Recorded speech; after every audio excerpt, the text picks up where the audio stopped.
Her sağanak yağmurda ıslanırım iliklerime dek.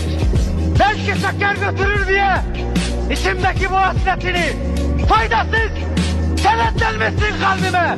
İlmek ilmek işlenmiş gibisin hasretinle yüreğime.